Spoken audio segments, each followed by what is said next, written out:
Bueno, para empezar, podría presentarse un poquito, como su nombre, en dónde trabaja.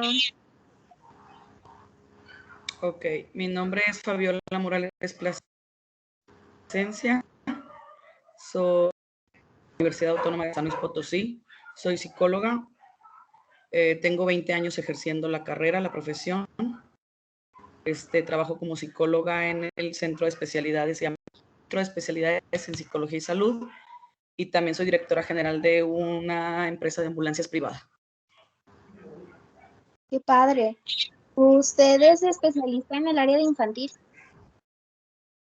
Sí.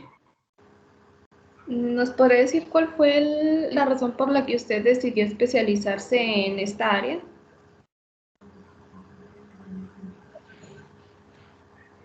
Bueno, soy clínica, soy psicóloga clínica y fue por destino. Desde que empecé mis prácticas, estuve en la Universidad en San Luis en área clínica, o sea, empecé en área clínica y infantil. Entonces, pues desde ahí ya inicial, de la verdad, me quedé en esa área, la verdad. ¿Y usted en su terapia utiliza algún enfoque en específico? Sí, humanista. Qué padre. ¿Y cómo es llevar este enfoque con los niños? Mira, el niño, en las terapias, los niños generalmente son muy nobles, muy dóciles. Hemos encontrado desde hace 10 a 20 años que yo egresé, son los padres, la verdad, los adultos. Porque en la terapia, cualquier tipo de terapia y el enfoque que tú le des, la corriente que tú manejes, siempre vas a tener buenos resultados, siempre vas a tener, o sea, siempre vas a lograr modificar una conducta en un niño principalmente, porque el niño es muy moldeable, es muy dócil, es obediente. Entonces el niño, desgraciadamente, es hasta influenciable.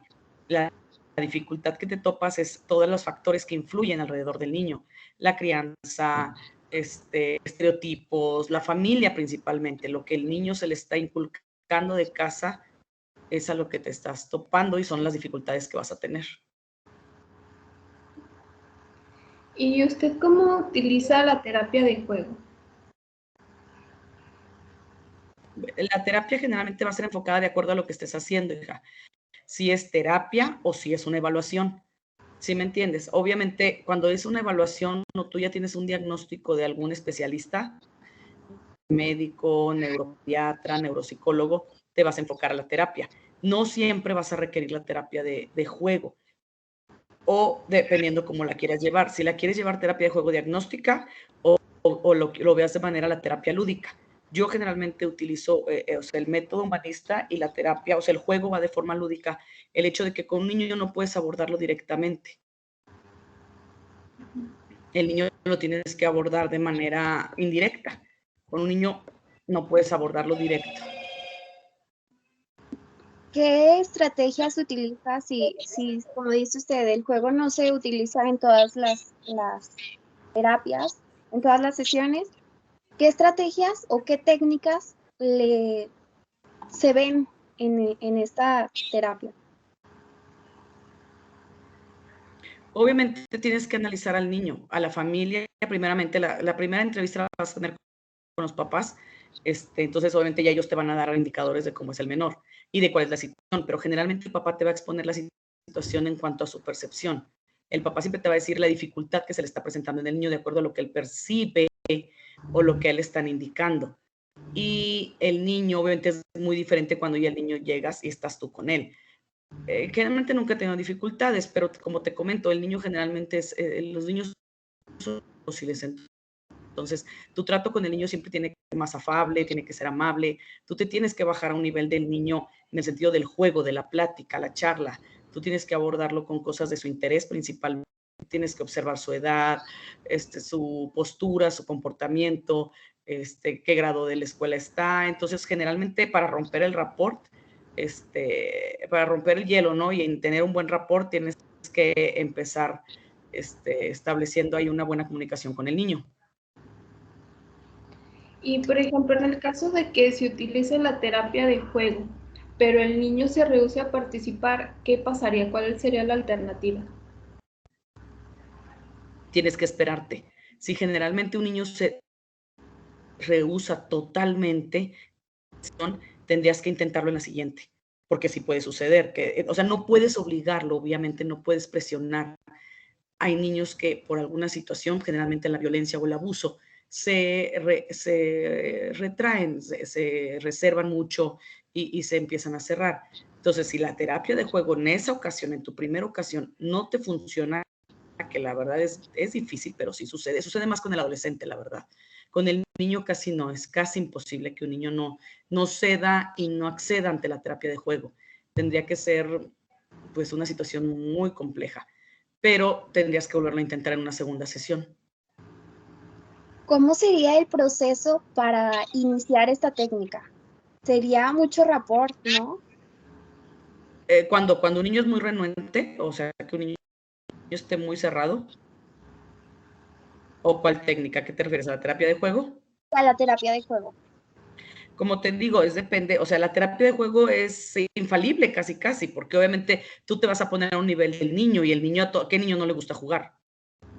Entonces tienes que tener diferentes materiales para que tú te pongas a jugar con el niño, o sea, tienes que tener diferente material para poder estar jugando con él. Como te digo, tienes que observar su edad, saber qué es lo que le gusta y obviamente con eso empiezas platicando con él y posteriormente juegas con él.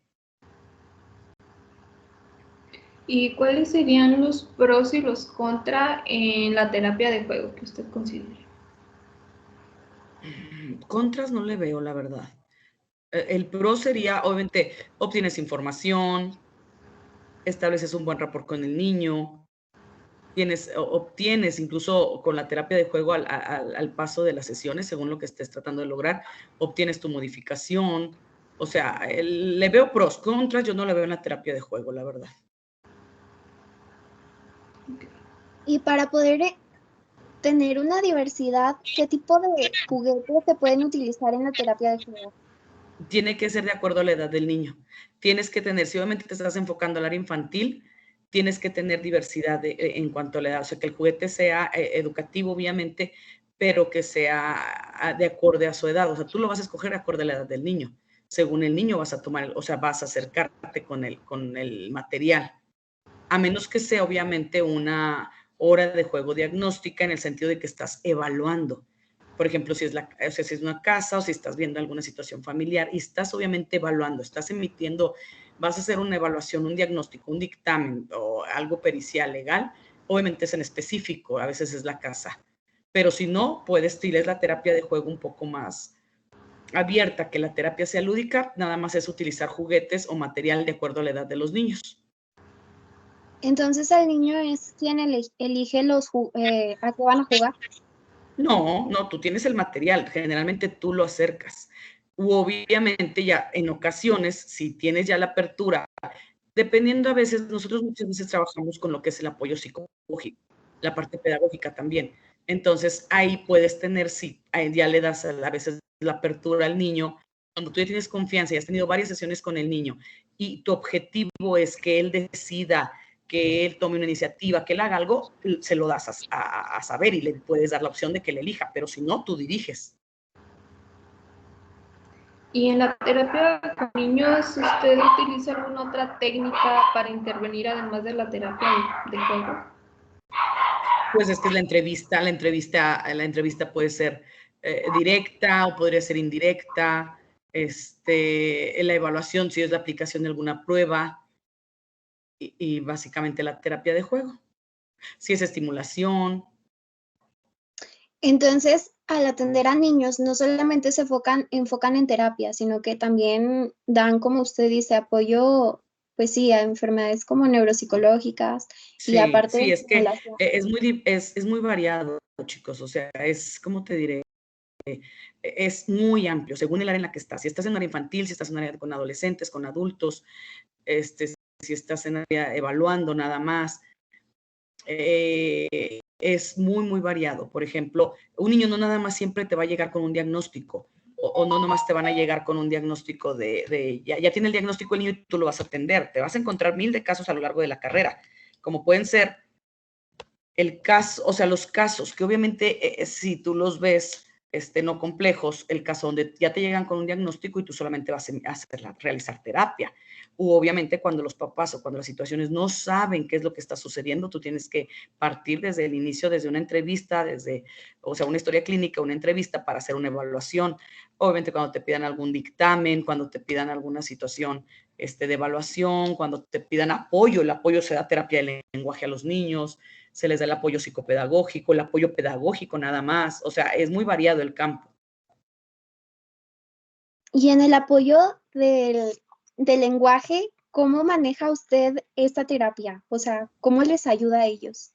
Ok, la terapia del lenguaje tienes que hacer primero una evaluación para determinar cuáles son los fonemas que se encuentran alterados en el menor. Y primero también tienes que hacer una revisión o que te llegue con una revisión médica o de algún dentista, de algún maxilofacial, donde determines que el niño no tiene frenillo. Si el niño no tiene frenillo, entonces tú ya te enfocas a lo que sería la pronunciación. Ya te vas enfocando con los fonemas, o sea, hay obviamente cuadernos de trabajo, hay material de lenguaje que se utiliza, que tú ya vas enfocando la terapia en cuanto a lo que el niño requiere, o sea, ¿qué es lo que el niño no puede hacer? Pronunciar, tener una pronunciación correcta, a menos que fuera un trastorno de escritura, un trastorno dislexia, etcétera. O sea, obviamente, por eso digo, desde el inicio haces una evaluación para saber qué es lo que vas a trabajar con un menor. No puedes trabajar con nadie, ni con niño, ni con adulto, si no sabes qué es lo que está sucediendo antes. Tienes que emitir un diagnóstico previo a trabajar siempre con los pacientes. ¿Usted qué piensa? Bueno, yo estoy haciendo mis prácticas en una primaria y al momento de ingresar, pues yo llegué con esa idea del diagnóstico, ¿no? De que, pues sí, para trabajar sobre algo tienes que tener un problema específico. Y la psicóloga de la escuela me dijo, no, es que nosotros no nos enfocamos en el problema en específico, sino que trabajamos sobre el problema. O sea, ya vimos que, por ejemplo, no puede pronunciar una palabra, ya le ayudamos a pronunciarla, pero no lo diagnostican. Bueno, ¿Eso es se que, puede? ¿qué te puedo decir? Yo soy certificada como psicóloga evaluadora. Entonces, obviamente yo siempre, yo no estudié aquí, yo no soy de la Autónoma de aquí, yo soy de San Luis. Entonces, a mí lo que me enseñaron, de hecho, mis prácticas fueron precisamente en lo que es la escuela que está dentro de la facultad, ¿sí me entienden? Así como ustedes, no sé, las prácticas dentro de la facultad hay una escuela, ¿verdad? Hay algo que atienden. Entonces, desde ahí partí en el departamento de evaluación. Entonces, siempre se me enseñó que para atender a cualquier persona tienes que partir de algo. O sea, obviamente, es como un médico, ¿cómo vas a emitir o cómo vas a darle tú un medicamento a alguien si no valoras a la persona? Estoy muy de acuerdo con O usted. sea, si no sabes qué es lo que tiene, ¿qué vas a hacer? Ahora, yo he fungido en juicios como perito. Legalmente hablando, no vas a poder demostrar nada si no tienes pruebas. O sea, y pruebas me refiero a aplicación en psicología. No podemos defender un juicio o emitir un dictamen si no hay una prueba que te lo sustente. O sea, de un juicio, hija, la parte legal, yo no podría decir, es que la psicóloga dice, no es lo que yo digo, es lo que está estipulado. O sea, las pruebas son una parte fundamental, metodológicamente hablando, es una prueba legal.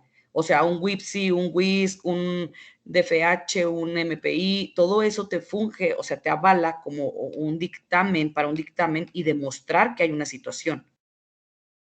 Claro, porque no está hablando desde su perspectiva, sino está hablando Exacto. con las pruebas. Ajá.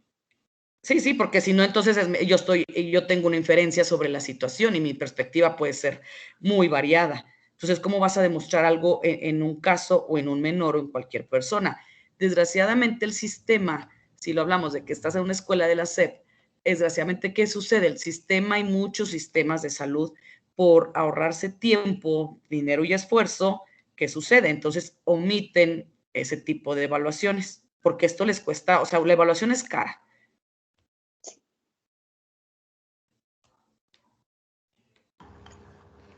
Y en esta área nos podría decir como cuáles son las problemáticas más comunes con las que uno se encuentra. En lo infantil, Sí, en el área infantil. ¿qué te podría decir? Hoy en día, este año, hablamos de estos 2 últimos años, o a raíz de pandemia, tanto en generalidad de niños y adolescentes, es la ansiedad en los menores. En los niños ahorita es la apatía ante las actividades, ansiedad, Hay mucho mal diagnóstico de TDAH, de déficit de atención, hiperactividad. El maestro generalmente te canaliza mucho a los niños refiriendo que son hiperactivos o que tienen un déficit de atención cuando no lo son, ¿verdad? Entonces, la mayor problemática hoy en día, no sé, un porcentaje puede cubrir un 30%, pero el 70%, o sea, son problemas conductuales, hábitos de casa, entonces son malos comportamientos en los niños y generando también por mucho lo que sucedió todo este año de encierro es la ansiedad en los menores. ¿Y podría compartirnos su caso más difícil que se le ha presentado en su larga experiencia? Los casos para mí, chicas, más fuertes siempre han sido los de violación. Generalmente los casos de violación son los más difíciles. O sea, hablando humanamente, ¿no? Es muy difícil poder comprender cómo el ser humano llega a lastimar y a dañar a una persona menor que tú, o sea, hablando de niños, hablando de adolescentes, y por ejemplo, la violación del mismo padre, del progenitor, ese es los casos más difíciles que tengo. ¿Podría contarnos un poquito acerca del caso que más le haya dejado marcado? Un abuso sexual a un niño especial.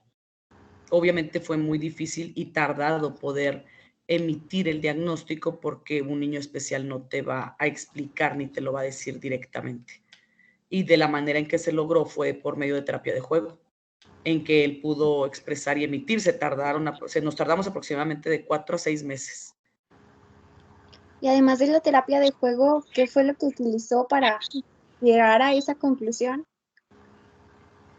Las pruebas, se utilizan las pruebas, pero obviamente las pruebas se tienen que adaptar y bajar al nivel, por decirlo así, de los niños. O sea, para un niño especial es diferente, toda prueba tiene un nivel menor para ellos. Entonces se utilizaron pruebas y fue terapia de juego básicamente, pero sí fue por varios meses para poder llegar a emitir un dictamen de ese tipo. ¿Y estas situaciones se presentan con frecuencia o son menos comunes? El caso de especial fue ya hace muchos años, la verdad. De hecho, no fue aquí en Saltillo. Pero aquí en Saltillo lo que me ha tocado mucho es el abuso, sí, y sí se presentan muchísimo más frecuentes de lo que se imaginan. Ahora aquí entran muchos factores legales. Cuando nosotros atendemos, el papá familiar te trae a un niño diciéndote que cree que fue abusado, nosotros, privado, si el niño te refiere a ti que la persona, quien haya sido familiar, abusó de él y no se emite una denuncia, tú caes en complicidad y estás encubriendo y te metes en un problema legal. Entonces, cuando tú le explicas eso al papá, o sea, van a una primera sesión, te dicen cuál es la situación, que tienen dudas y ya no vuelven. Porque obviamente ellos, como es un familiar directo y no tienen miedo a enfrentar este problema en la familia, y tú les dices que si él no hace la denuncia, la vas a hacer tú, ya no regresan. O sea, ya no te buscan, ya no te atienden la situación. En estos casos sería muy importante que también toda la familia tuviera pues terapia familiar, de acompañamiento para pasar el proceso, no solo el niño, sino pues toda la familia. Sí, pero el problema es que ni siquiera ¿cómo te diré? No lo asimilan, o sea, no lo están enfrentando, no lo están reconociendo. No lo reconocen y obviamente no van a hacer denuncia. O sea, no hacer denuncia, no reconocerlo, simplemente es ya pasó, no sucedió nada y todo queda o sea, haz de cuenta que lo olvidan, lo obvian y ya no pasó nada. La mayoría de los casos, aquí en Saltillo así lo hacen los papás, la familia, directamente. O sea, un porcentaje, tal vez todas las denuncias, podemos hablar tal vez de un 30%, personas realmente que se hacen denuncia. Los demás lo llegan a saber, los niños llegan a decir, y como son familiares directos, no denuncian. Y por ejemplo, estos casos que nos cuenta de violación, cuando no se hace nada, cuando no se atiende el niño, ¿qué problemas podría presentar en el desarrollo del niño? Que obviamente los tiene, pero ¿cuáles serían como los principales? Principalmente es en las relaciones interpersonales. Las relaciones interpersonales y de pareja, socialización y sus relaciones interpersonales y de pareja son en donde se les presenta la mayor dificultad. Este caso que no se atendieron y que se omitieron y nunca hicieron nada, los chicos de adolescentes, jóvenes sobre todo, cuando empiezan a tener relaciones, ya sea hetero, de cualquier tipo, que empieza a tener relaciones interpersonales y de pareja, ahí es donde se les presentan dificultades. Claro. Bueno, y ya para terminar, ¿qué le recomendaría a alguien que está interesado en ejercer en esta área de la psicología? ¿En el área infantil Sí. o general? Bueno, pues si puede general y específicamente en infantil. Ok, miren, chicas, la verdad es que cuando uno termina, se los soy sincera, no sabe uno nada, definitivamente. O sea, la teoría nos va a dar la pauta, tal vez a conocer los libros, a conocer las pruebas, pero tu mayor experiencia, o sea, tu mayor fuerte conocimiento va a ser la práctica. O sea, nos podremos saber un libro, podremos conocer, pero no hay como que o sea, no hay como que ya estés en el campo para que conozcas de casos, para que sepas qué hacer. ¿Nos vamos a equivocar principalmente al inicio? Sí, sí nos vamos a equivocar porque salimos y obviamente hay muchas cosas y situaciones que desconocemos. Pero yo lo que les sugiero mucho, obviamente, primero que se capaciten hablando teóricamente y que practiquen, o sea, que obviamente cuando tengan oportunidad de estar en alguna dependencia, en algún lugar, como coterapeutas, incluso todo lo que sea práctica, a veces el último año, ya cuando ustedes están terminando, es genial, porque obviamente no hay como que ya tengas ese contacto directo. Y terminas, y luego al terminar carrera te vas a enfrentar con que todos lados, dependencias, corporaciones y demás te piden experiencia. Y vas terminando y no la tienes. Entonces traten de practicar, o sea, ya hacen sus prácticas de la escuela, pero si ustedes tienen el tiempo, la oportunidad, que acudan a hacer voluntariado, que acudan a hacer alguna dependencia que les pueda dar un poquito de experiencia. Y específicamente en el área infantil, ¿qué nos recomienda? Igual, la verdad es que, te digo, tienes que buscar, para estar en el área infantil tienes que ser muy paciente, tienes que ser muy tolerante, porque te vas a topar con muchas situaciones que no vas a poder cambiar, que tú no vas a poder modificar. Tú eres el psicólogo y depende de ti, tú orientas, pero los otros factores son la familia. Entonces, muchas veces es frustrante no poder llegar a ayudar a alguien o no poder cambiar algo. Pero es igual, buscar dependencias, buscar lugares donde puedan ustedes practicar y tener contacto, tener mucho cuidado porque hoy en día está muy fuerte a las cuestiones legales, o sea, hay que tener mucho cuidado y tacto con lo que hacemos y decimos. Entonces, principalmente eso, ¿verdad? ¿Usted cree que para desempeñarte en el área de infantil tengas que tener ciertas cualidades o ciertas características en tu persona? Sí, definitivamente. Es como el área infantil entra a lo especial también muchas veces y no todas las personas tienen la capacidad y la tolerancia, sobre todo la tolerancia para trabajar con niños especiales. Yo al principio siempre decía que todo el mundo lo podían hacer y no, definitivamente hay gente que no puede. Tienes que tener mucha empatía y tienes que tener carisma, paciencia con los niños. Bueno, creo que esas serían todas las preguntas. Muchísimas gracias por su tiempo. No, de nada, chicas. Muchas gracias por su tiempo.